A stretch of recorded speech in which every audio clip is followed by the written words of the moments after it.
Good evening. I am Michelle White, and I'm one of the members, well, my agency is one of the members of the Greater Pasadena Affordable Housing Group, which is sponsoring this forum tonight. And all of us are very committed and political, but we are clearly not partisan. So I just wanted to let you know that there are materials from the various candidates. They will be available, but not until after the forum is over with.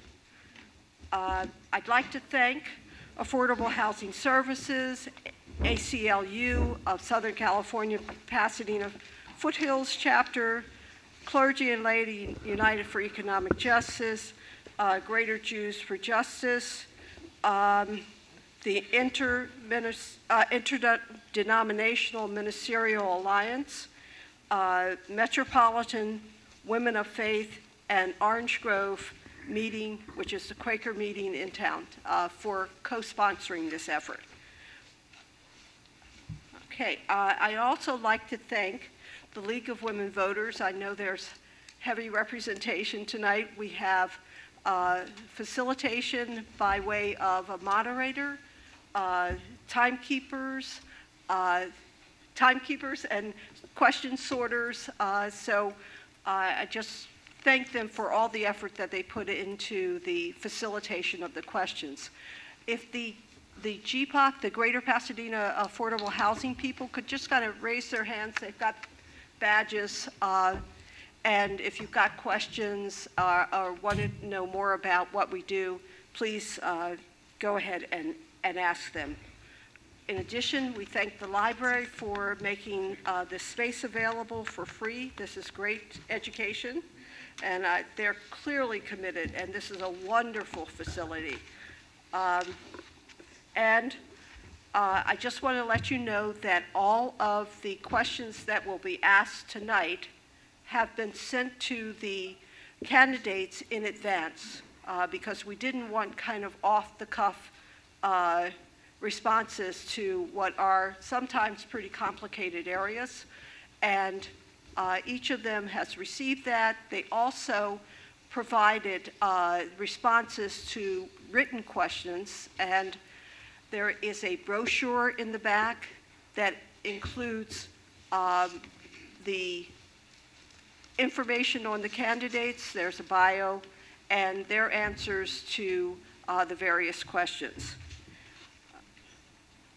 At the end of the questions that are GPOC or Greater Pasadena sponsored, we will then have questions available from the audience. We encourage you to think about your questions and to write them down. If you don't have a card or pencils to write them down, please just raise your hand and someone will come to you.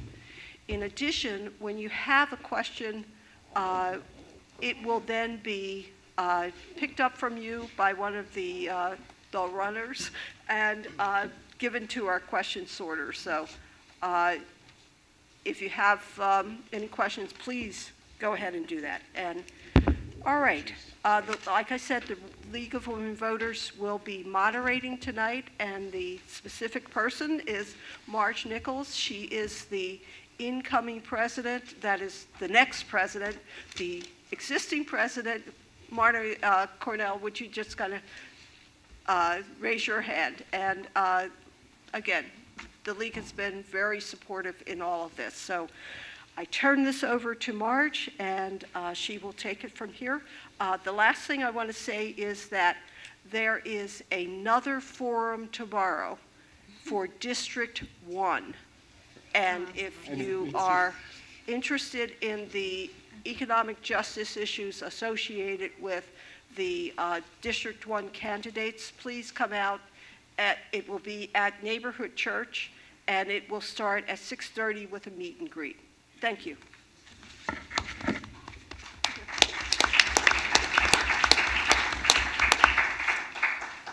Hello, Pasadena. It's wonderful to see so many of you out today for the 2014 Pasadena Mayoral Candidate Forum, sponsored by GPOC and all the wonderful organizations that Michelle has mentioned.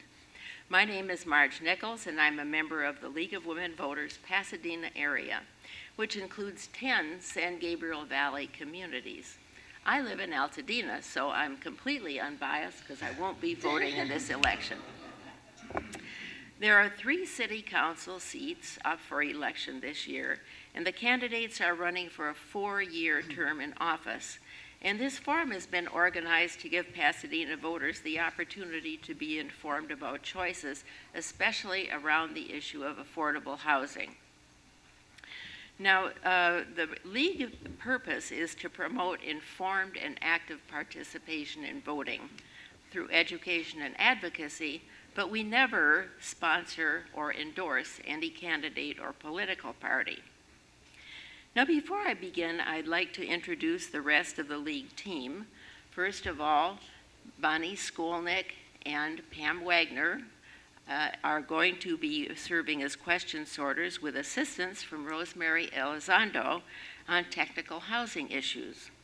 And question sorting means that there are several written questions on the same topic that they will be grouped together to avoid duplication. In addition, George Wagner is serving as our timekeeper tonight. And he's primed, ready to go. So let's review the rules for the forum. Each of these have been agreed to by the candidates. Each candidate will respond to opening questions from the sponsors, and those questions were mailed to them in advance. The candidates will be speaking in order based on the numbers drawn before the forum, which strangely enough wound up almost in alphabetical order, so that's the way that they're sitting. The candidates will respond to the timekeeper. George, would you raise the cards so that when they get to the end of a question period, he will show the 30-second paddle, and then at the end of the time, he'll show stop, and they will stop promptly. Now, after opening questions are completed, the candidates will begin answering questions from the audience, and a different candidate will start with each question. So everybody gets a chance to go first. And the following rules apply to all of the questions. Only written questions are accepted, and they must be in the form of a question and not a statement.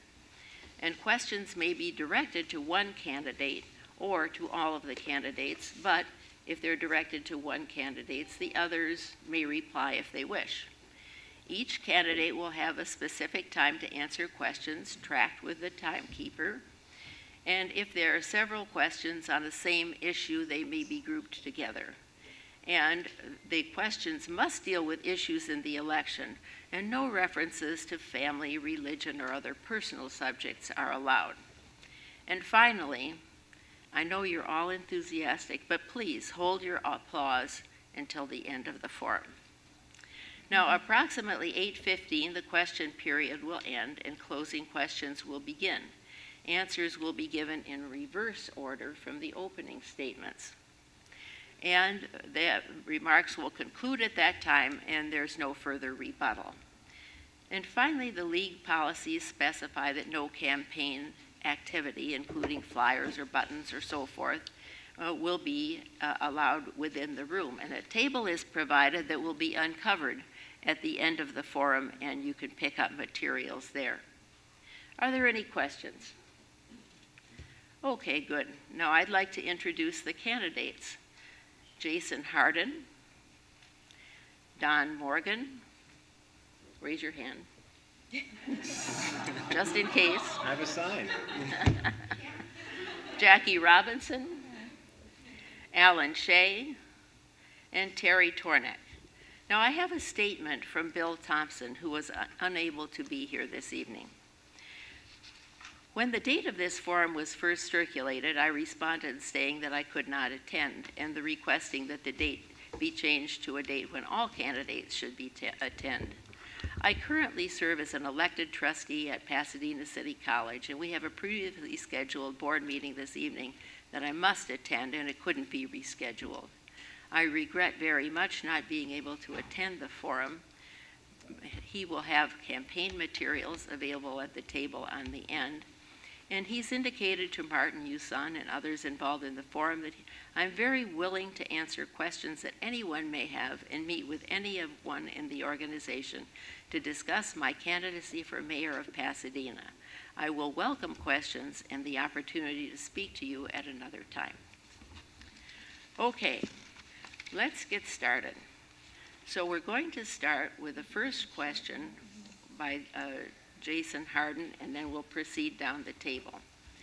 So keep your questions coming throughout the forum. It will be very helpful to the question sorters to get your questions as you submit them. So first we're going to talk about the issue of tenant protections. Now, right now, Pasadena landlords may evict residential tenants without cause. Landlords may also increase rents up to 10% after giving a 30-day notice, and may increase rents more than 10% after giving a 60-day notice. So we've asked the candidates to answer yes or no to the following questions. Would you support adopting a Pasadena ordinance that would allow only for just cause evictions, such as failure to pay rent, engaging in criminal behavior, or disturbing the quiet peace or enjoyment of other tenants? And would you support an ordinance that would limit rent increases to once a year? So, Jason. First, I'd like to answer the second question first. I do support an ordinance that would limit rent increases to one time a year. I believe that's fair. I believe it allows families and tenants to accommodate for those rent increases and situate their finances accordingly. I also believe that I support your ordinance for, what was the second part? Just cause eviction. Yeah, for the just cause eviction. I support that. And the reason why I support that, because it's a form of rent control. If people are allowed to get evicted for any reason, then there's nothing that kind of holds them to the one time a year rent increase. So it's a way to control rent. It's a way to keep people in their homes, and that's most important. We have to keep people in their homes in Pasadena. A lot of people can't afford to live here. They grew up here, they were born here, and they want to stay here. Thank you. And next, Mr. Morgan. I also support strengthening an ordinance that limits evictions, and I think the just cause that you all list here, failure to pay rent, engaging in criminal behavior, disturbing the quiet environment, enjoyment, peace of another, I think those cover most of the, cover enough ground for most of the property owners. I would say, like a lot of these issues, the devil tends to be in the details though, right? So, I think it's probably important as we implement an ordinance like this to work with property owners, the housing department, affordable housing experts like some of you here tonight, and residents to really explore any potential unintended consequences. What I would hate to see is landlords or property owners refusing to put more units on the market out of fear of not having enough flexibility in terms of their property rights. Obviously, we want to continue to incentivize property owners to increase our rental stock as opposed to pushing them towards only building condos that can be sold. So, I think it's important for us to really think through any potential spillover effects on these types of issues. And on the second part, I do support this ordinance. In fact, I was talking to some people in the audience who are in the business of rentals. I think it seems reasonable that once a year a property owner can adjust the rates of their rentals, and I think it does allow for renters to have some time to adjust as well. So, thank you. Okay, Ms. Robinson. Yes, I support the general proposition posed by both of the questions. Renter rights is something that's very personal to me. I am the only current renter on the city council, I believe, and so I know the current conditions in Pasadena. I would say in addition to these, one of the initiatives or efforts that the council needs to make is making sure that property owners, we have a lot of absentee property owners in Pasadena, and there are some absolutely deplorable conditions that owners are renting under. Very, very high rents with not comparable living conditions associated with the rents. And so I believe through court enforcement that the city can do a better job of making sure that those that live in these rental units are living in a safe environment, an environment that supports the amount of rent that they're being charged. Thank you. Mr. Shea. Thank you. I think this is a very difficult question to flush out. And the reason why I said it's a two-sided question. One, you're going to be dealing with a business. Most people invest in property for business purposes, converted to rental. Two, you have the sustainability of trying to maintain affordable rents in a lively, a livable space for folks here in Pasadena. I'm a realtor, I'm a business owner, and I'm also a property owner. And I look at this in two ways. One, the challenges that a lot of the tenants would face. They would face it because a lot of these provisions that are put here are already in contracts. If they got a lease for a year, they're going to have many of these same provisions. They're not going to be able to go up on their rents for a whole year. So a lot of these things are really already flushed out. So I think, too, on a constitutional issue, if these type of ordinance were to come into place, you're going to get a big backlash from landlords because they don't want really rent control, because at the end of their tenancy with the tenant, they've got to see if there's enough money coming in to keep their properties maintained, because that is what their investment is, which is protected under the due process clause. As to the second question, would I support an ordinance that would limit rent control to once a year? Again, I think that's fully covered in most leases. If anybody rents, they can rent up to a year, and usually their rents only go up at one time. So I would say that most of these things are pretty much covered in the standard year-to-year lease, and the only alternative that will prevent it would be a month-to-month rental. Thank you. Okay, Mr. Tornick. Thank you, and thank you to all the sponsors of tonight's forum. I don't support either one of these proposals.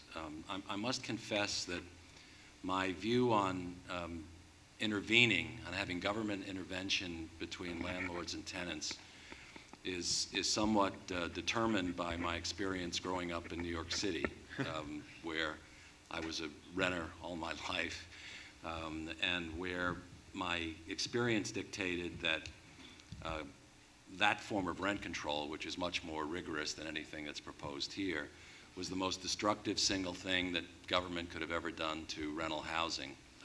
And so I have a sort of visceral reaction to government's intervention between landlords and tenants. More than half the units in Pasadena are rental units.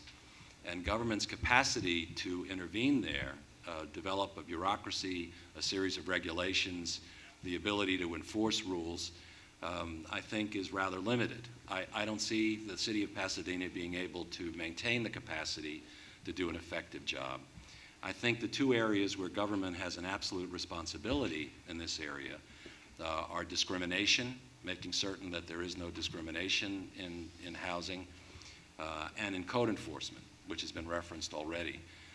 And frankly, in terms of making sure that people live in conditions that are mandated by law, is a tremendous challenge to the city in terms of being able to even maintain that standard. So I think trying to intervene in terms of a series of regulations, additional regulations, would be counterproductive. And frankly, I don't think the city has the capacity to do it. Okay, thank you. Let's go on to the next question. And this has to do with preservation of existing non-deed restricted affordable rental housing. The city's 2014 to 2021 housing element states that the city will study options for preserving non-deed restricted affordable housing. The city will study that. Each candidate will have 2 minutes to answer the following question. What would you do to prevent the demolition of the city's existing stock of non-deed restricted affordable rental housing? And what would you do to prevent conversion to for sale housing of the city's existing stock of non-deed restricted affordable rental housing? And we'll start with Mr. Morgan. So I'm curious how many of you have studied non-deed restricted affordable housing, rental housing before tonight. It was definitely a topic that is very tough. The city is studying it right now. It's a very complex issue. You know, and in particular, sort of the best way to address the issue, I think on its face, all of us agree that we want to continue to increase the, or maintain or increase the rental stock. My commitment is to preserve and hopefully expand our rental stock and really to leverage the mayor's office to work with property owners to make that choice, to make it a little bit more, find effective ways for them to continue to provide these types of rentals that are important to us. And there have been some good efforts being made to do that. You know, the state of Oregon, I think, has done a really nice job streamlining a lot of the processes around inspections of Section 8 housing and things like that. And I think that we can do better on the housing choice voucher side to be more user-friendly for property owners so that they can continue to see a benefit from providing the type of housing that we think is very important on the affordable side. You know, using the quota set-asides and applying them to current low-income stock obviously is not what we want. So I think we have to figure some ways around that. Part of that is around the limited definition we have with the tenant protection ordinance. Another sort of very important but sometimes obscured issue. You know, currently the way it's defined, it leaves out a lot of properties. I know some of you are concerned about the Fuller Seminary selling some of their property, and the fact is currently as it exists, it doesn't fall under the tenant protection ordinance. So, you know, if we need to look at some of the properties that are of interest on the affordable side, I think that it would require some redefinition of what falls under that ordinance. So, so there may be a need to revisit there. Again, I think that's where we need to work with some of our housing experts and with our city and owners to really come up with a good solution. Thank you. Ms. Robinson? So I believe that at the crux of many of these questions is the fine balance that the city has to keep between the lack of control that we have over the general housing market itself and private owners, and also the rental rights of tenants. And with regard to preserving our existing stock of affordable housing and ensuring that non-deed restricted affordable housing is preserved, I think that it points to one resources which is at the crux of every issue, almost every issue that we talk about, and I know we'll have some questions later about a commission and other ideas that will take additional funding. But I think that we need to better work with property owners, and attached to that is, of course, the City Hall resources needs to do that. And I believe those of you that are involved in housing in the city here know that our affordable housing, or our housing department in general, has suffered a loss of staff, and that has led to a decrease in the available times that's available for the public, not just building owners, but also actual renters and customers of the department to be able to interact with staff. And so we have to look at how we can increase the staffing for the housing department so that we can take on some of these additional roles and responsibilities that we know that the city needs. Thank you. Mr. Shea? Yes, I think the challenge that we're going to continue to experience is one, cyclical. We go through this real estate market and what the burden that puts on the city to sell or keep a lot of its property.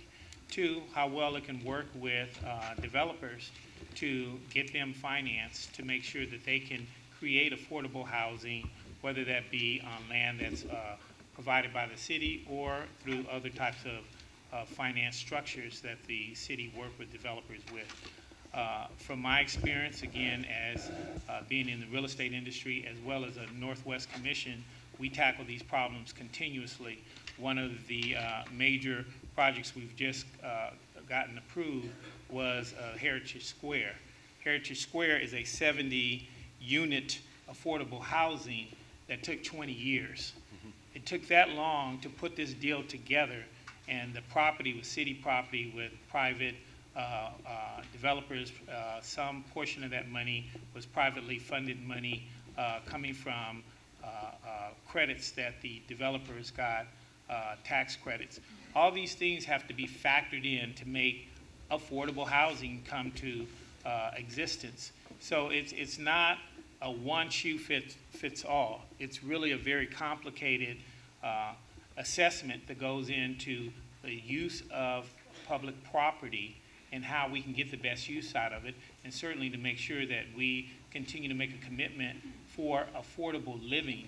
And the second really quick note is we even have another property on Marengo, south of Cordova, which we're putting up 24 units there. This is another one where we got with the private sectors to make affordable rental work. These are the dynamics that we need to continue to explore through partnerships. And through my plan, that's one of the things I've done, is to have an initiative to show partnerships in all facets of the city. Thank you. Thank you. Mr. Tornig? I think that in fairness, those of you that, and many of you in the room had something to do with the preparation of this document. This is the housing element. The city has a compendium of programs, literally dozens of programs that address this issue in terms of preserving affordable housing stock. There are no magic wands here, but we went through endless hours. The Planning Commission and the City Council went through a lot of public discussion. Michelle and others know this document as well as I do. And there are lots of programs and approaches listed here in terms of how to, on this specific issue, which is the preservation of existing stock. I think, from my point of view, in terms of the various things that are listed here, the single most valuable thing we can do is to preserve the existing stock, prevent its demolition. That can be done in part through historic districts, which seems like an unrelated program, but really will have a tremendous impact on preserving existing housing, which tends to be more affordable than new housing. And also, I think one of the things that I've been promoting is using the inclusionary housing money, the money that's generated by the construction of new housing, which is sprouting up market rate housing, to invest that in existing housing, either buying it outright or buying affordability easements to preserve affordable rents in those houses as opposed to letting the market control that. All of these things, or I should say none of these things, is a magic solution to preserving affordable rents in this community, because the market is challenging that and continues to have an upward push on prices. But the city does have an opportunity to be strategic in terms of how we invest available funds to try to preserve as much affordable housing as we can. Thank you. And Mr. Hardin? I think a simple place to start is just by keeping these our current stock in good condition. We have to keep our current stock in good condition and up to code. If we can keep some of these non-deed restriction housing up to code, we can kind of save them. And we have to do that by partnering with nonprofits and beautification organizations to keep them up to code, to do the maintenance, because we have a lot of older communities in our neighborhoods and in our city. We have older homes and older buildings that need to be kept up. And I think if we can do a better job at keeping up these places, we can kind of save them. And in regards to preventing the conversion, I believe that even Mr. Tornek is right. We do have to explore buying some of these properties as a city with the help of some nonprofits and actually turning them over to tenants with a kind of a co-op management opportunity, or to the nonprofits so they can manage the properties. But we do have to be more non-traditional. We have to explore the ways to save these properties, and I think that's a good place to start, by improving the conditions of the properties that we do have, and by considering buying some of these properties and turning them over to tenants themselves to be co-ops. Thank you. Thank you. Okay, next we're going to turn to the question of an Affordable Housing Commission that's been proposed. And we'll be starting with Ms. Robinson. And on the basis of the loss of redevelopment funds, the City Council dissolved the Pasadena Community Development Committee. And in so doing, the city failed to take into account that it is still required to perform a number of responsibilities under the state redevelopment laws. So we were asked to respond yes or no to the following question, and 1 minute to explain your answer. So simply, would you support the establishment of an Affordable Housing Commission for the city of Pasadena, and why or why not? This has been a topic that has been brought up both at the Economic Development and Technology Committee of the City Council, as well as the public forum of the council meetings, and in the discussion of a merging that we were discussing possibly doing with the total commission structure in Pasadena in general. And at this point, I would have to say that I would not support the establishment of an affordable housing commission simply due to resources. As I mentioned earlier, we know that our housing department is very impacted right now with low numbers of staff, and until we're able to have the resources that are adequate enough to be able to staff a commission, I don't think that it would be fully be able to be effective. I do support the ongoing steps that we're taking to have an advisory body to the housing director, Bill Wong. We're very lucky to have him in Pasadena, and he's been very creative at helping the city council formulate steps we can do to both increase our affordable housing stock and retain our current sources. And so instead of a commission, I would support continuing that advisory body that's working together with the council and the housing department director. Thank you. And we'll go next to Mr. Shea. Okay, I like this one. I would have to say yes, I would seek to have a affordable housing commission. The reason why is because I think it's crucial to always have an advocacy group to help push the affordable housing component here in Pasadena because of the disparity of what we have here in our city. So I would say absolutely yes to it. I would also say yes to this in the sense of having an oversight. We need an oversight committee because as we have come to learn in our local government that we have missed out on a few opportunities, especially as of late, the $6.4 million embezzlement, which we lost out on $6.4 million over 11 years, which would have given us about $508,000 somewhere that we could have used, and this money was not missed. We would need strong oversight, we need strong advocacy to bring out the balance. Thank you. Thank you. Mr. Tornak. I too would support the commission. I think it could play an advocacy role. I think it could develop a constituency for affordable housing and sensitize people who are currently not thinking about housing issues in a way that would be very productive. Bill Wong, who is really one of the best department heads that we have, is ineluctably opposed to this. He's afraid that because of our Pasadena desire to be inclusive in all commissions, that it could wind up being a gridlock kind of anti-housing commission. And we'd spend all our time arguing in commission over what we should be doing or not doing. And he is so limited in terms of his staff resources that in spite of the representations that it would require very little staff time, he is simply saying he doesn't have the resources to staff it effectively. Okay, and then let's go to Mr. Harden. Well, I too support the Affordable Housing Commission because of the lack of resources we have in our city to address the issue. I think that the commission would actually create the dialogue necessary to keep everybody, including the public and officials, engaged in this topic. It's not something that we can address every 4 to 8 years like it pretty much currently is being done. We have to discuss this topic all the time, constantly, because it's constantly a problem, it's constantly an issue, it's not going to go away, and it's not going to get better if we just revisit the issue every blue moon. So we need that advocacy, we need that dialogue, and we need that commission just because we lack the resources to do it formally. Thank you. Thank you. And Mr. Morgan.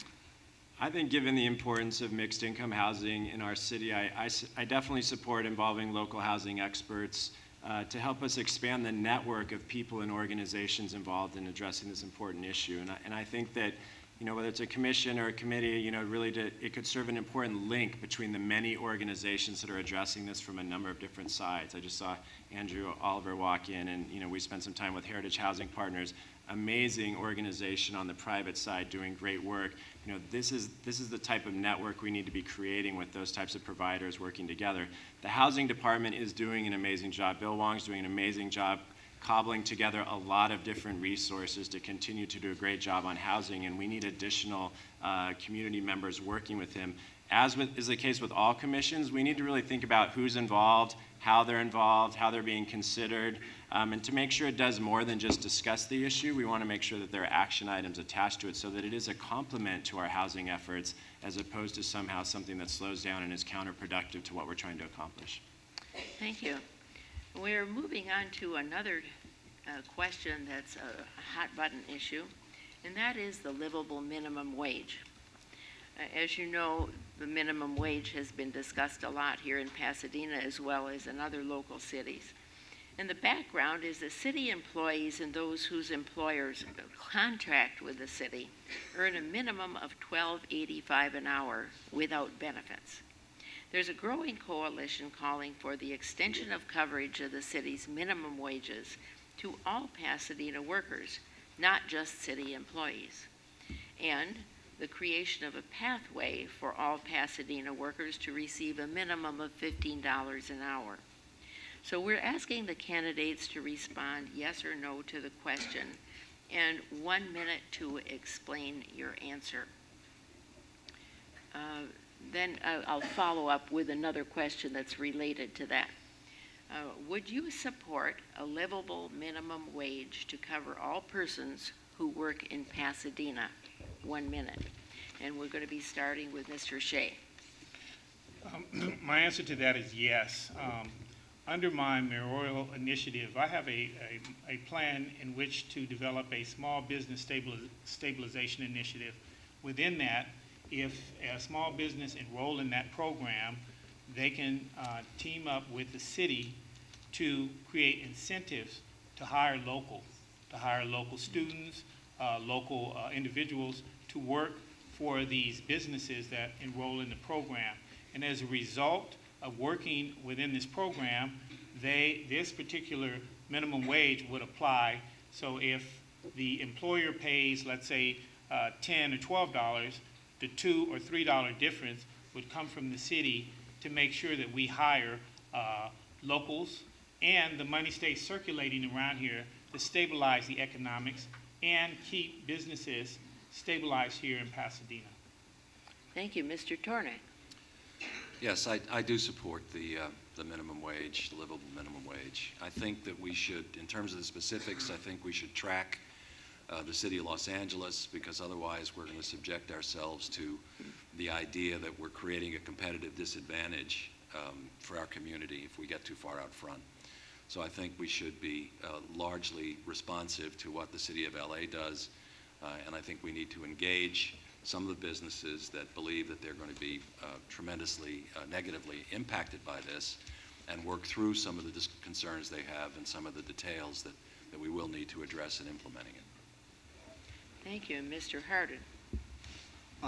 Well, yes, I do support a livable wage. I believe that to get a population out of poverty, we can't pay poverty wages. We have to raise the bar, and we have to set an example for surrounding communities. I do believe we should expand our local ordinance to include all employees to get a new minimum wage of $12.50, just like city employees and contractors. And like I said, it's all about bringing people out of poverty. And there's a lot of challenges that surround this topic, but I do believe Pasadena can overcome them challenges. We have incredible brand power. We have businesses that aren't going anywhere. Hotels aren't leaving. The restaurants aren't leaving. And it's not like we have a bunch of factories that are just going to up and leave and go to Mexico if we raise the minimum wage. So I do believe we can do it. I do believe it can be done. And I do think we can do it immediately. Thank you. Thank you. Mr. Morgan. I've said all along in this campaign that I support a path to higher wages, and I continue to do so. I probably disagree a little bit, in that I'm not sure as the city of Pasadena we should be acting alone. I think that we are too close to too many other municipalities that make it too easy for businesses to go across municipal lines and continue to run their business very effectively with probably the exact same customers.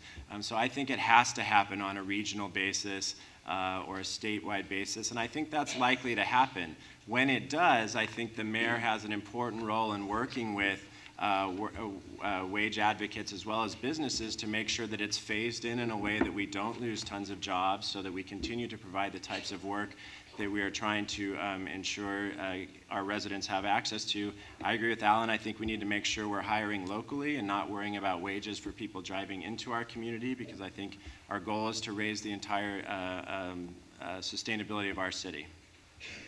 Thank you. Ms. Robinson.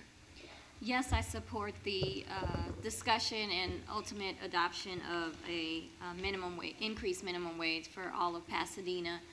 One of the reasons that I decided to run for mayor is because I want Pasadena to be one of the most progressive and one of the most innovative cities. And I believe that we do that by not necessarily waiting until other cities are able to, you know, take whatever stance they take. I believe Pasadena is a model city, and because of that, some say, so goes Pasadena, so goes the rest of the region. And so we can be a leader. I don't believe we necessarily have to wait for City of LA. There's a lot of discussion yet to be had with regard to the issue, and I believe a city that works is one where, you know, our businesses, our stakeholders, our residents, our visitors all have an opportunity to weigh in, and this is one of them. It's going to, of course, impact the business community, especially small businesses, and we have to make sure that we're considering their concerns as well. And it's something that I know is at the beginning stages here in Pasadena, but I believe it's something that we can ultimately work towards and ultimately adopt. Okay, now related to this same topic, you now have 2 minutes to answer the following questions. If you support the livable minimum wage, how much should that wage be, and when should it go into effect? And following that, if you do not support establishing a livable wage for those who work in Pasadena, please explain why not.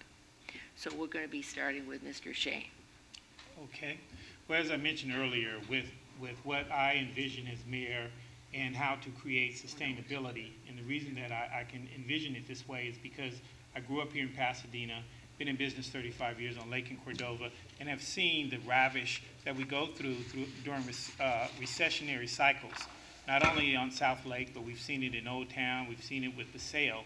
And if you look at a lot of the business owners, if you start talking about raising the wages, they are scared because at the end of the day, they've got to pay the payroll. However, if we create a small business friendly city that really has incentives within it, that makes it sound and solid, it will benefit everybody. And that is why looking over what it takes over 35 years, it takes a model where we can retain businesses and retain employment, especially during tough economic cycles. We also have opportunities for our youth, making transitions through their high school period. One of the things with my model is to also include a collateral program with PUSD. So from K through 5th, PUSD is focusing on our youth, but from 6th grade to 12th, the city in this program would also help to put kids on pathways of being responsible and understanding the transition, while businesses and entrepreneurs look at how to work in a very cohesive way with young people as they transfer into adulthood to be really comfortable with their community, feel that they have a vested interest. And I say this because I'm a product of this. I'm a product of it because when I was young, we had the National Youth Corps at 13 years old. I got involved with it, and it taught me responsibility. So by the age of 16, I was eligible to work at McDonald's, and I love that place, okay? And that's why I know it does work. Thank you. Okay, and now we have another, we're ready to start. No, wait a minute. We have to go on with this question. Tornak. Yeah. I'm excited about getting some questions from the audience. Are we right there? Yeah, Tornak. I think while it's fine to talk about Pasadena in a leadership role, I think when it comes to the sort of regional economic reality, we have to maintain our competitiveness in the marketplace, and that's why I've suggested that we really should track what the city of LA does in this regard.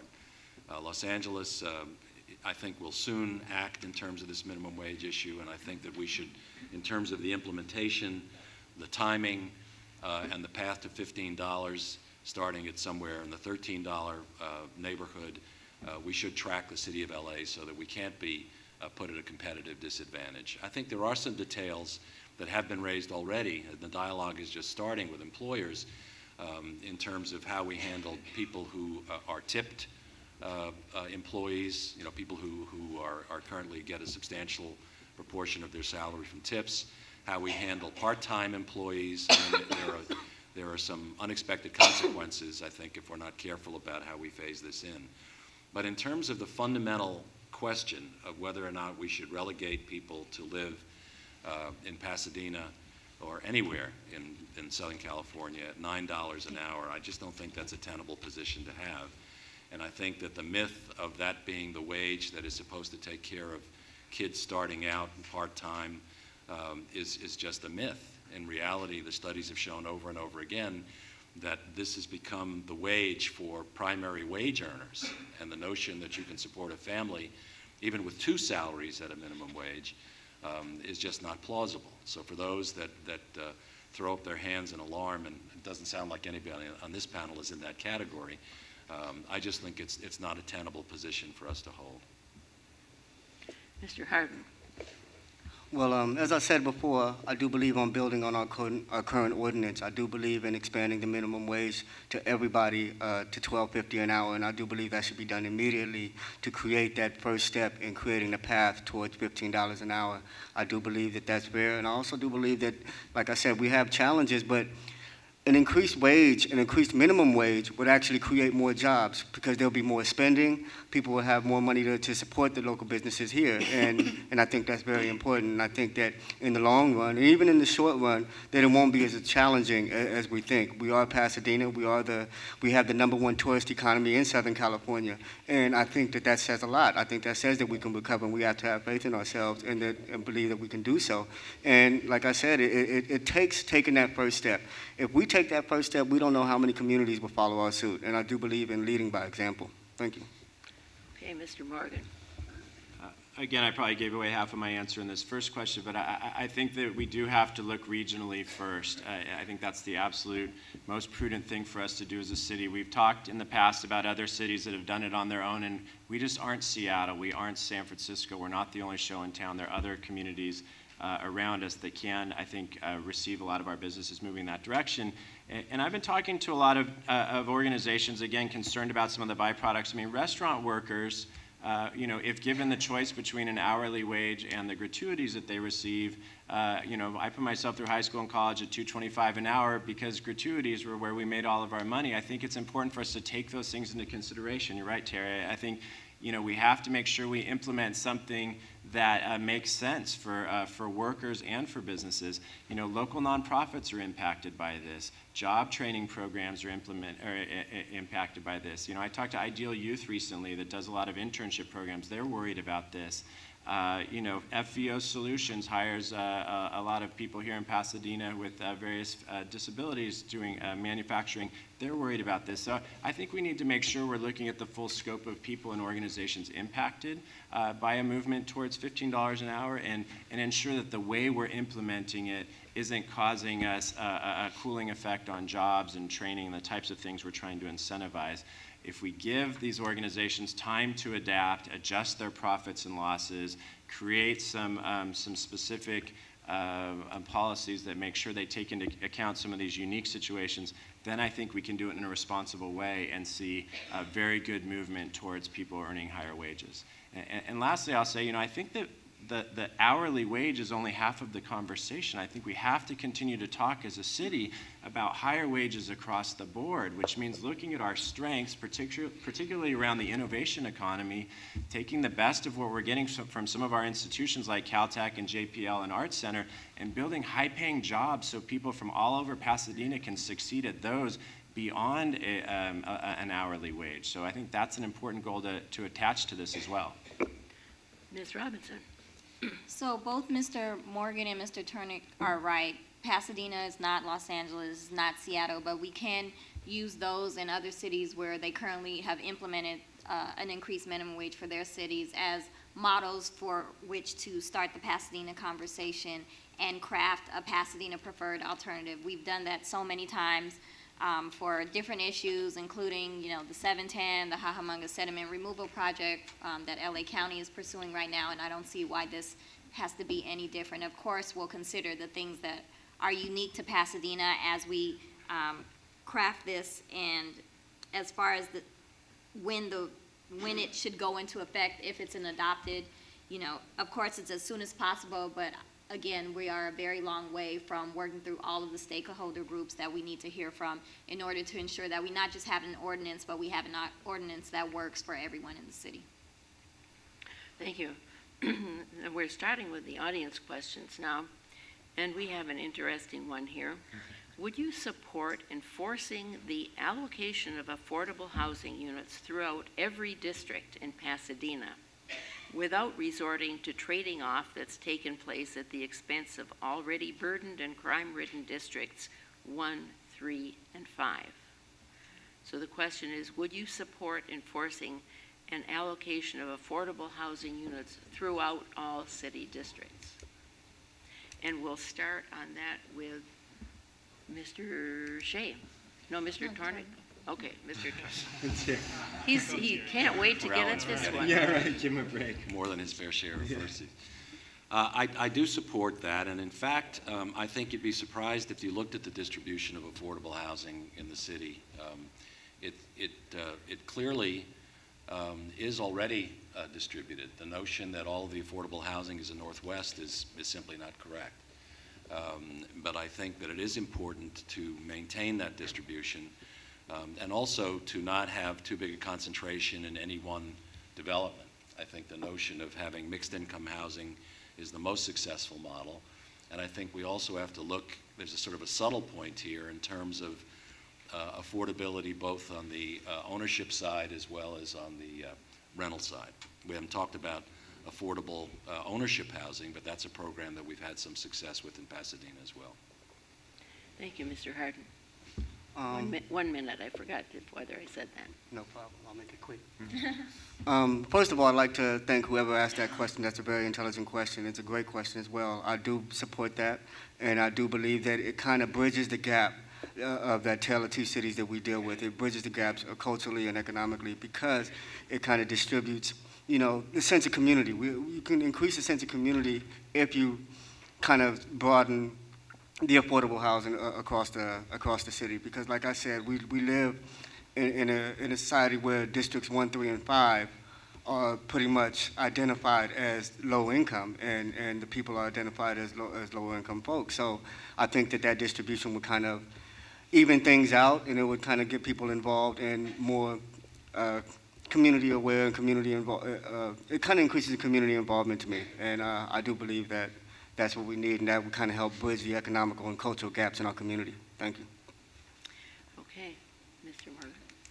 It's an interesting question the way it's phrased because it seems to imply, you know, some value judgment a little bit on what affordable housing looks like in different communities. And I actually think that deconcentrating opportunity is very important. So, you know, we should have mixed income housing throughout all of Pasadena, absolutely.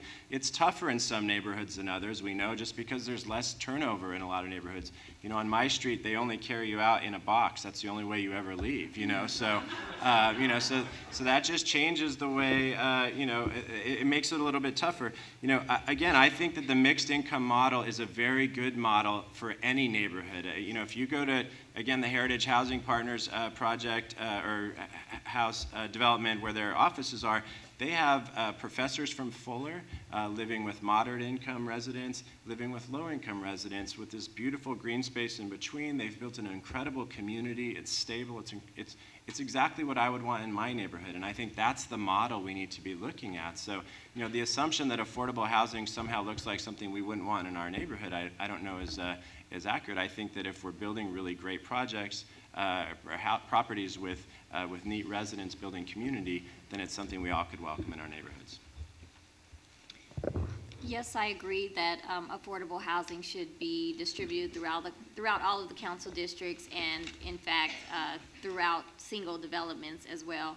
Mr. Tornick is right. If you look at the actual statistics and data, affordable housing is distributed throughout the city, and of course we need to add additional stock.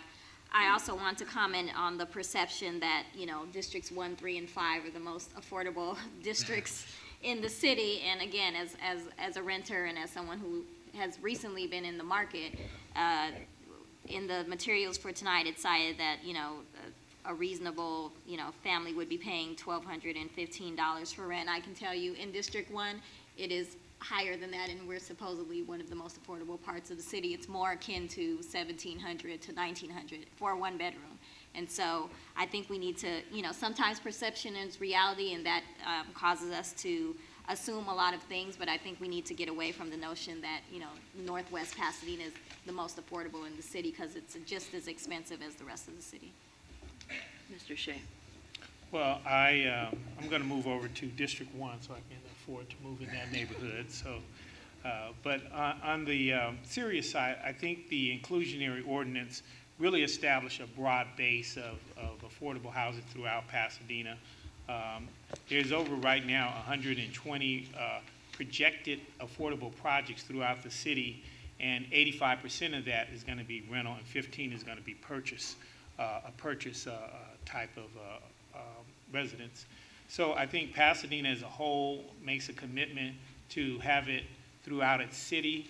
Unfortunately, the Northwest has unfortunately a bad stigma for just being a target of low-income housing, but it should be spread throughout the city and every neighborhood. It should not be just in other people's backyard. It should be a part of all of our backyard, because we are Pasadena.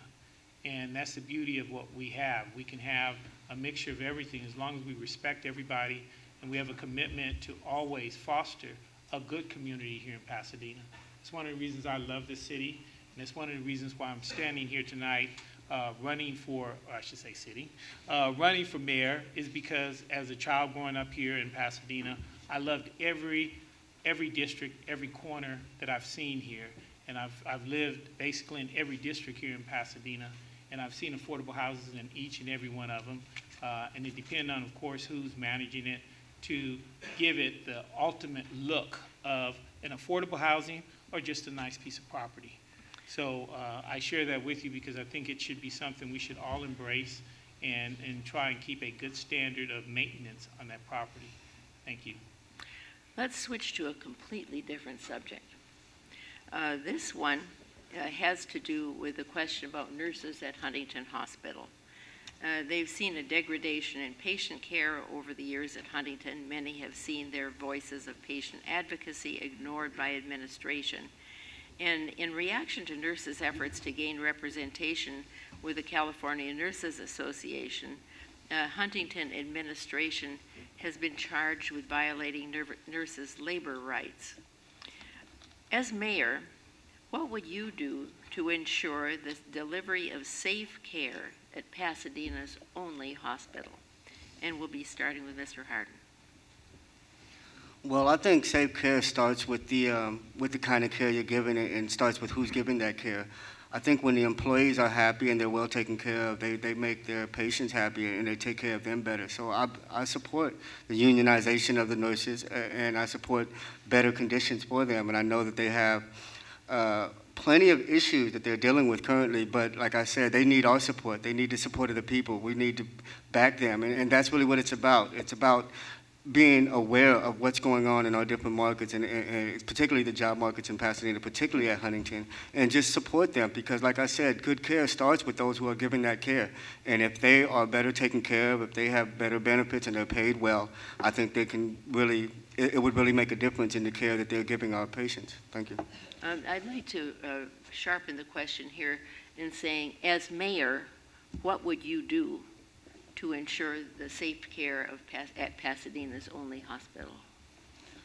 Well, I would definitely, I think as mayor, the first thing I would do is I would strengthen our senior commission. Our senior commission, there's so many vacancies in our senior commission, and I believe that once we strengthen that, we can kind of be advocates. We'll have more of an advocacy for issues like this, because a lot of hospital issues are concerning seniors. So we have to have that level of advocacy coming from our city. So the first thing I would do is promote our commissions and try to get all our commissions fully staffed. Thank you.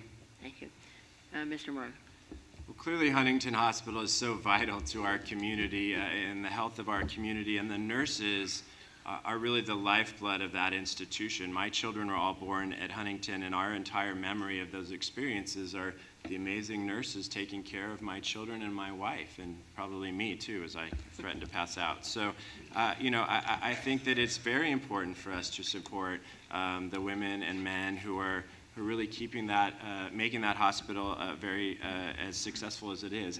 The mayor's job in this is unique. It's really to facilitate a productive conversation using the platform of the bully pulpit of the office to try to bring people together and have a conversation. There is no executive authority in this, obviously, but it's representative of the type of role the mayor should be playing in a lot of these very important issues, bringing folks together who don't always agree and figuring out where we can find some common ground.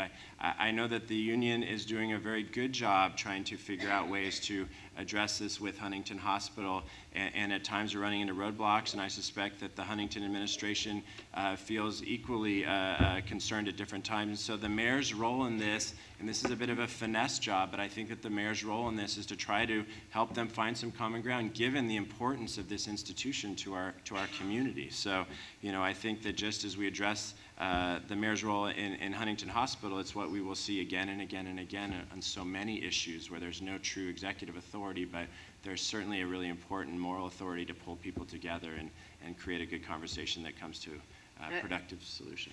Thank you. I'd like to point out that we need 1 minute for the following questions. The audience questions will be 1 minute piece. Okay. As mayor, I would help to facilitate the relationship between the hospital management and the employees. Of course, as mayor, even as city council members, and I have signed on publicly to support the nurses' efforts to organize and have card check. Obviously, the mayor is not the ultimate decision maker, but the mayor can be a facilitator of the relationship between management and the employees. And as the only emergency trauma center in Pasadena, it's important that we have a hospital that works for the community so that there are not picketing, so that there's not strikes, so that everyone in the community can feel comfortable and know that the hospital facility is available to them without fear of, having to cross picket lines if it ever comes to that. And so I'm proud to be supported by most of the employee bargaining groups at City Hall. I view a great city as being one that facilitates and has a relationship with all of the stakeholders of the city, the employees, the visitors, the businesses, the residents. And so I'm proud to be endorsed and supported by the Los Angeles County Federation of Labor, and the employees, not just the nurses, but all the employees at the hospital are due respect, and it is something that the mayor should definitely be involved in and help to facilitate that relationship for the betterment of the community. Thank you. To the timer, we need to have 1 minute per question from now on.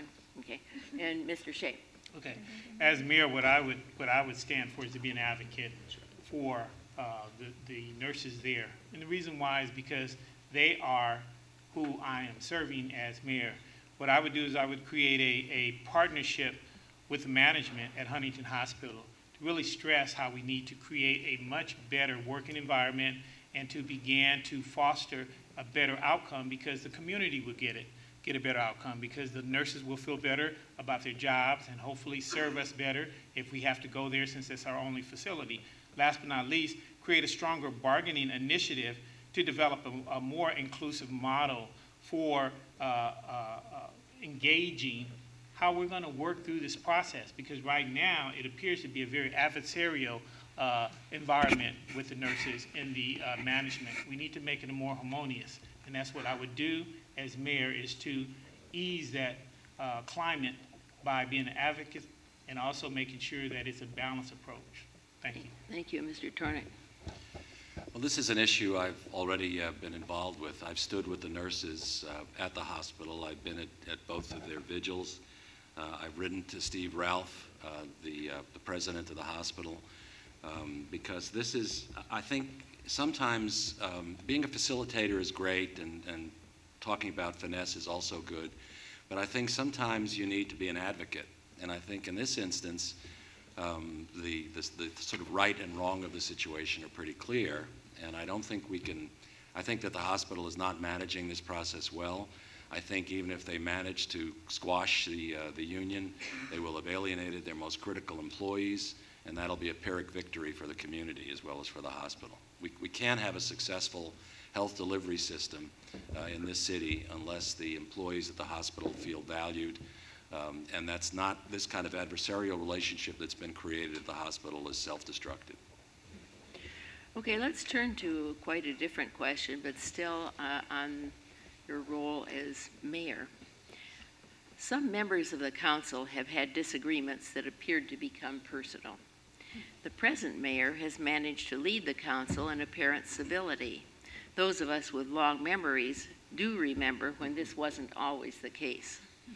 How do you assess your own abilities to maintain civility in a council that may even disagree strongly, including with you? And we'll start with Mr. Morgan. I suspect they will at times, yes. Clearly, the reason we hired Bill Bogard 16 years ago as voters was because of the lack of civility in City Council, and he was the right person to really restore decorum and civility to the way we operated. And bless you. And even with that, I think, you know, it's clear that we are going to disagree, and we certainly see disagreement at times on the City Council. And that should lead to a healthy discussion. There's actually nothing wrong with disagreeing. Obviously, it leads to, I think, a clear presentation of a lot of different choices. You know, I think that personality, temperament, experience matters in this particular question. You know, again, I've been fortunate to work in a lot of communities that don't look a lot like me and don't often agree with me, and even look at me sometimes like I'm from Mars when I appear there. And I think the ability to work with folks who don't always, you know, mirror my beliefs and my opinions is very important. So I think the mayor needs to have an experience rooted in working with folks who don't always agree with them and being able to gracefully create a good conversation. Ms. Robinson. So, to piggyback on the question, at some of the candidate forums, we've been asked, how are you like or dislike Mayor Bogard? And I greatly respect Mayor Bogard and his service for the last actually 16 plus years. It's just been 16 as mayor. But I have said that I'm not trying to be like Mayor Bogard. I'm trying to be like Jackie Robinson. But I do think there are certain characteristics that Mayor Bogard has brought to the office of mayor that, of course, would be important for the future mayor, and some of those are building consensus, respecting the opinions of the other council members, and in most instances, I believe that even though we may have a difference of opinion, us as council members have been able to leave our differences in the council chambers, and it hasn't extended in most cases to outside the council chambers. And so those are some of the characteristics that I plan to continue to bring to the office of mayor. And I believe I built a strong reputation for being visible in the community, for being able to build consensus and advocate not just on behalf of my district, but considering the feelings and the contributions of the community as a whole. Mr. Shea. Well, as mayor, I think the real key is really about leadership. And I think the one thing that I've gotten in my experience with Mayor Bogard is when I decided to run for city council 4 years ago, I consulted with him, and he said, Alan, you must leverage against your leadership skills, and that leadership skills should be a part of your passion, should be a part of your commitment, and certainly a part of what you've learned as being a resident of Pasadena and knowing Pasadena, so you can articulate that to your fellow council members and or commissioners if you're working with them. And I think those are the key things, is really knowing Pasadena and its respective districts. If you can't articulate the vision of what some of your fellow council members are saying because their districts differ from yours, the likelihood is you're not going to be on the same page.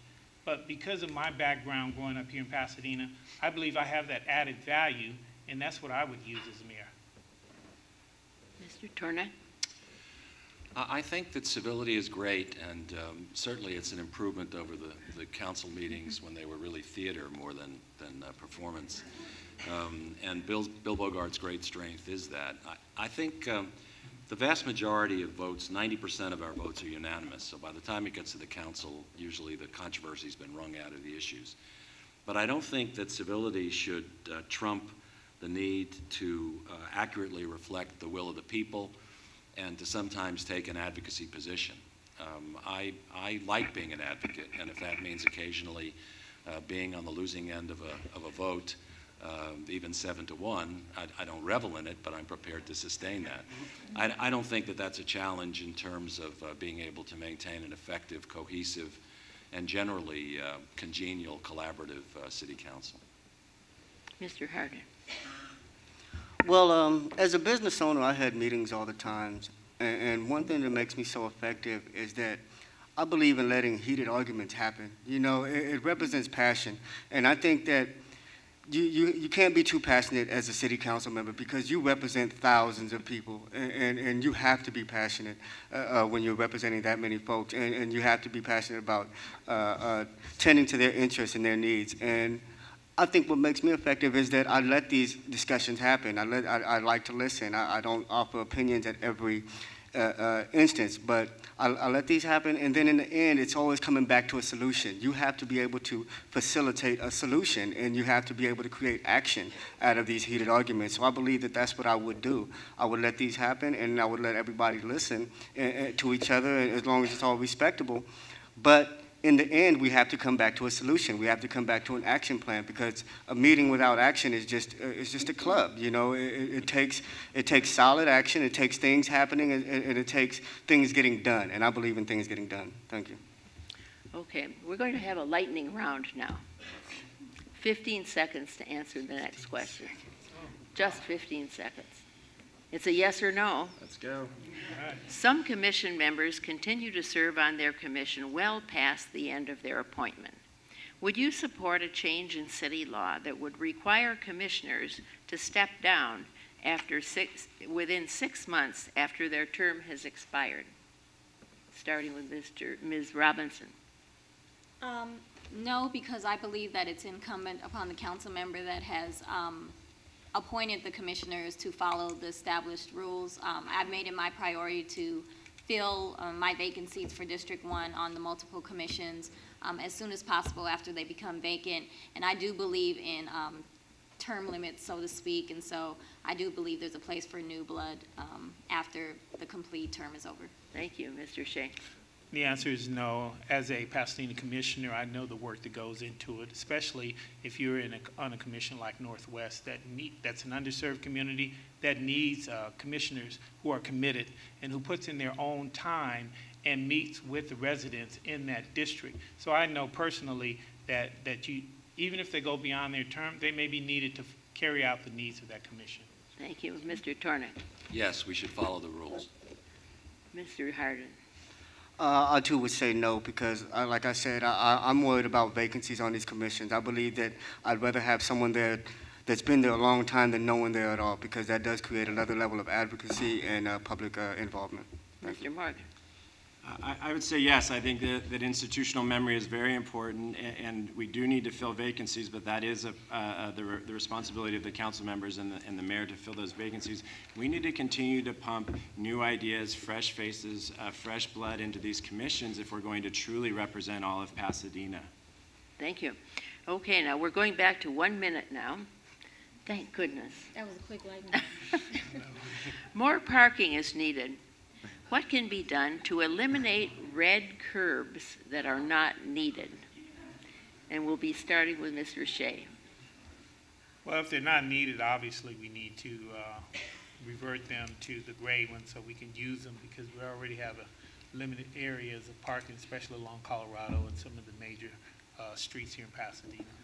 How would you pursue that? Well, I would pursue it by doing an assessment of the ones that we could restore back to parking spaces and go from there first and foremost, and then hopefully eliminate a lot of the meters so that our residents here is not taxed even more. Mr. Tornick.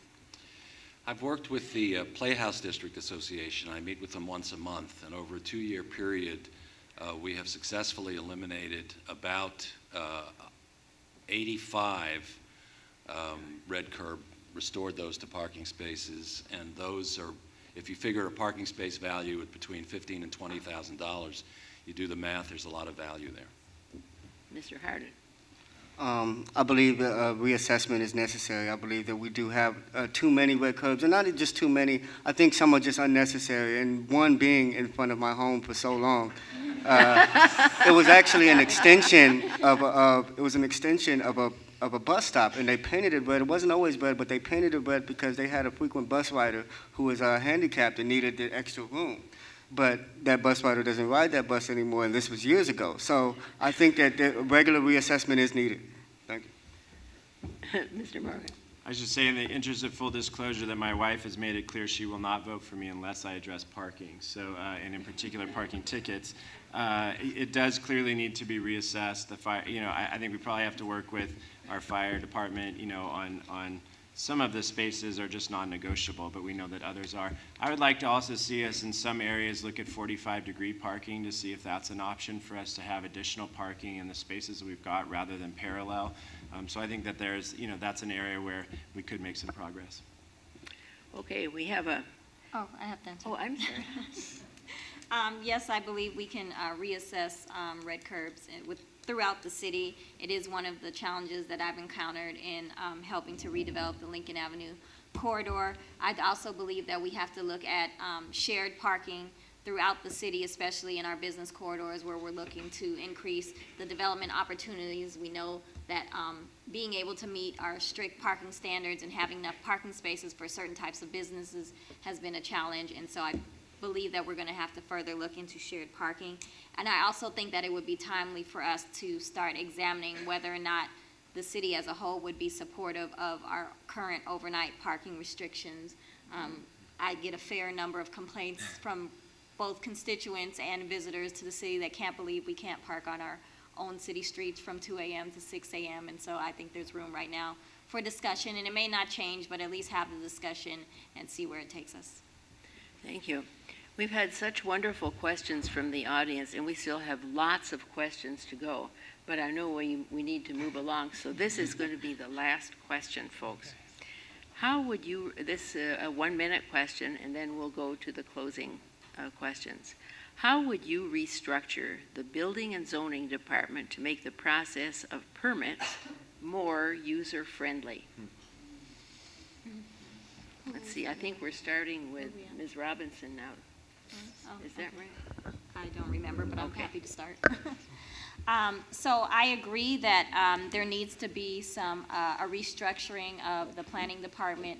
A few years ago, we did embark on a study, and I believe that we've been slow to implement some of the suggestions contained that's in the study. Some of it is, of course, budgeting.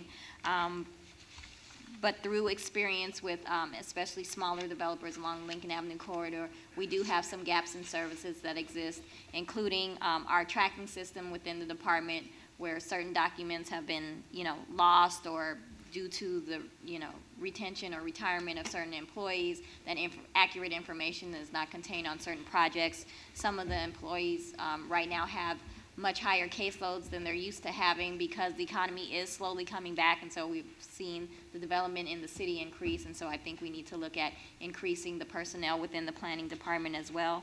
And then just making our policies clear and having a streamlined process so that both developers and residential users of the planning department have the ability to get through the process quickly and efficiently and cost effectively. Mr. Shea? I would also agree that we would need to make it a more friendlier department and change some of the dynamics. I think on the opposite side of that table, you're still talking about a department that's really very convoluted because you're dealing with planning, you're dealing with permits, you're dealing with fees and costs. And until we get someone in there who really understands those areas of clarity, it's going to be a very difficult change to make. I say that because I've been involved with, again, real estate development and working within Pasadena over 30 years, and through that 30-year process, I haven't seen a real change in what we've seen down at the planning department. So I know in general it sounds good, putting it into practice is going to be another story unless we invest the money, the education, and in the plan of action that we're looking for. Thank you. Mr. Tornick. Well, I was the planning director, and one of my, in 1982, and one of my practices was to work the counter once a month to try and understand what people were confronting in getting permits. And one of the things I think you need to recognize is that every single person that comes to the counter starts the conversation with, all I want to do is. And so it's the job of the person on the other side of the counter to explain, well, maybe you really can't do exactly that. The challenge is to develop a culture within the staff, instead of just giving them the bad news about what they can't do, is to begin to work with the applicant to explain what they can do and how, if they make a change in their plan, how it might be possible to do what basically they're after. So it's both an organizational challenge, a human challenge, and a cultural shift which requires very important leadership coming from the top. Mr. Harden. Well, first off, I do believe there's a lot of red tape, and it's a lengthy process with any development, but we have to understand that it's a very sensitive matter when you have limited space available, and I think every development opportunity we have to see it as an opportunity and make the most of that opportunity. So sometimes that does take public hearings and open discussions and a lot of other things, like in regards to mansionization, to just preserving the look and feel of a neighborhood. So a lot of things go into the decision-making process, and we have to accommodate for that. But what we really have to do is just use that time wisely. When things are just idle, when the process is idle, I think that's the problem. We just have to be active and use everyone's time wisely. Thank you. This is definitely a top 5 frustration, I suspect, for all of us as we talk to voters. You know, clearly what we have been doing for years and what we are doing currently is not working well, right? You know, we need to improve on our transparency, clarity and checklists on the front ends. Consistency amongst the inspectors would be helpful from one inspector to the next. You know, the website would help a lot for that matter. I don't know if any of you have ever tried to find anything on our website, but it doesn't always give you a lot on the front end to have an expectation of what to look for with your project. So, you know, lastly, we do need a huge shift in customer service and the way these conversations are are occurring. You know, some of these regulations are very important, and codes are very important, and it's about safety and things like that, and we do need to follow those. But we need a customer service orientation that works towards finding a way to say yes by working with the builder or the person remodeling. And that's really a leadership shift to get them to really reorient the way they're treating people. Okay, thank you. Now, and for closing, the sponsors have posed a final question for the candidates, and they will have 1.5 minutes for their answer. And the question is really direct and clear. What 3 economic justice goals do you have for the city of Pasadena? And we'll start with Mr. Tornick and come the other way up to the top of the agenda. Thank you. I think we've talked about 2 of them at some length. The living wage, we're talking about the economic justice goals for the city. I think the living wage is one. I think that retaining as much of the existing affordable housing stock as we can and making available additional affordable housing is the second. The one we haven't talked about is support for our public schools.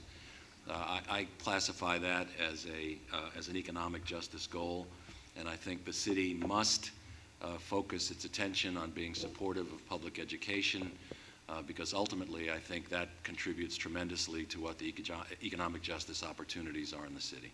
And I pledge myself to working very strongly for all 3 of those. With regard to affordable housing, I just want to make the point that I have been involved in the production of housing and affordable housing. I served for 20 years on the board of Pasadena Neighborhood Housing Services doing affordable housing in Northwest Pasadena. And I'm currently the treasurer of a statewide organization called Link Housing, which has built 7,500 affordable housing units across California. So I have a lifetime commitment to affordable housing, and I wanted to at least have an opportunity to articulate that. Thank you. Mr. Shea. Well, I think my three starts with our youth. We have here with me today what I call our junior mayor. She's joining us tonight, and as you will see in my flyer, I'm an advocate for the youth. And the reason why is because they're our future, just as I've been able to experience this my 50-plus years here in Pasadena. I think the way that we would go about really creating the economic soundness or justice of Pasadena is focusing in on small business stabilization. We do that, we can create stabilizing jobs, working in a manner to where we can raise employment for local hires, also incorporate the minimum wage increase within it so that if a business owner who's a restaurant owner who's concerned with wages, they have a way of leveraging an opportunity there so that they won't get scared, because they will get scared in an economic cycle. Two is working with PUSD on the collateral program, which you will see in my Mayoral initiative, so that we can focus in on vocational training that's been eliminated for a lot of our youth who may not be college bound, and they need to have some reinforcement as to their self-esteem and how they can become responsible citizens here in Pasadena. And then last but not least, again, civic engagement of our youth. So we can continue to foster participation so we can be a part of the system. Otherwise, we will be excluded. And that's why I encourage it the way I do with our youth today. Thank you. Ms. Robinson. So first, it would be increasing the community-wide support and perception of our public schools. We know that education is the great equalizer, and it is the way out of poverty. And so I believe that Pasadena can do a better job at promoting the good things that are within our public schools, working together with our many community-based organizations like the Pasadena Educational Foundation, the Penn Network, and others to continue to put out the good news about our public school system. Second is increasing and maintaining our affordable housing stock in Pasadena. And then lastly, it would be increasing civic engagement. All of us are running for mayor. We know that less than 20% of Pasadenans will be voting in this election, and yet we know a lot of the decisions that are made at City Hall are based on the amount of civic engagement from different portions of the city that show their faces at City Hall, that let their voices be heard, and I believe we need to better engage and encourage all parts of Pasadena to be involved in that process. And so those are the three things that I would look to as economic justice goals for Pasadena. Thank you. Mr. Morgan. I think the strength of our city clearly begins with the strength of our economy. And again, I think we should be looking at higher wages across the board. We should be focusing on our strengths around the innovation economy and our ability to bring to market a lot of the things coming out of some of our amazing institutions. I also think we have a long way to go in supporting our existing businesses as a city, in stewarding our relationships with them, making them feel welcomed and valued in our city. We also have a lot of work to do in helping small businesses and large businesses come to market in Pasadena as a city. I think we should be partnering with them to make sure they are coming and bringing important jobs to our city. In order to have those types of jobs, we need an education system that is pumping youth into those types of jobs and preparing them. And the mayor's role in that is to really bring together the incredible resources we have in our community with nonprofits and philanthropists and businesses to support and strengthen our public schools while promoting the best of what our schools are already doing so that we can continue to provide students even more resources. And lastly, housing obviously is a key contributor to the stability needed for both of those ingredients, and we've talked about a lot of those tonight. You know, we've made some strides over the years to make some progress on a lot of these issues, but we're not there yet. We haven't reached the finish line yet, and I think the only way we can possibly see anything move in a different direction is for us to bring new people with new experiences and new ideas to City Hall so that we can start to address things differently than we've ever addressed them before. Thank you, Mr. Harden. Well, first off, as we already discussed, one of my goals would be definitely to raise the minimum wage. Before I owned my own business, before I started my own company, I've never made more than $15 an hour. And it's almost impossible to live alone. Like, even now, I can barely afford to be single, you know? So it's all about It's all about raising the minimum wage, and that would be first. Second is I want to increase the number, or increase the percentages of entrepreneurs and business owners in our population. I believe that we spend a lot of time trying to worry about attracting new businesses instead of creating new businesses. Like I said, I'm a business owner myself, and being an entrepreneur really literally saved my life, you know, and not just that, it led me to be more involved in my community, and it led me to where you see me now. Last but not least, I think one of my goals would be to increase the surcharge in hotel rooms and Rose Bowl Stadium tickets. If we just increase a charge of $2, if we just apply a charge of $2 to each ticket in the Rose Bowl over a year, that would equal $3 million we can put into our public schools and into affordable housing. So we have to be creative in ways we make our pride and joy, which is the Rose Bowl, and our lovely hotels work for us and work for the community. Thank you. Thank you, candidates, for being here tonight and making yourself available to answer the voters' questions. And thank you, audience members, for taking the time to be part of the whole civic process.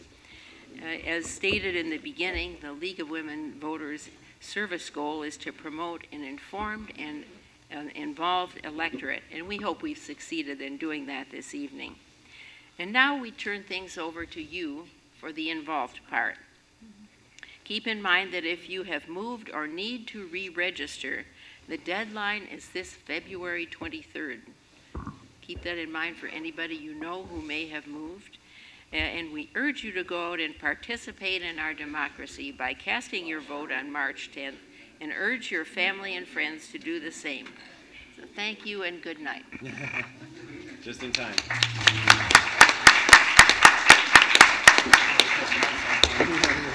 Thank all of you for being here. I just want to point out a couple of things. There is a representative of the nurses from Huntington Hospital who was at the table in the corner, Jenny's son, and she is collecting signatures and also will explain exactly what the nurses are trying to achieve. Thank you. Please vote. Please get other people registered, and if you are in District 1 or interested in District 1, please come out tomorrow night, Neighborhood Church, at 6:30 for a meet and greet. Good night. Drive carefully. Thank you.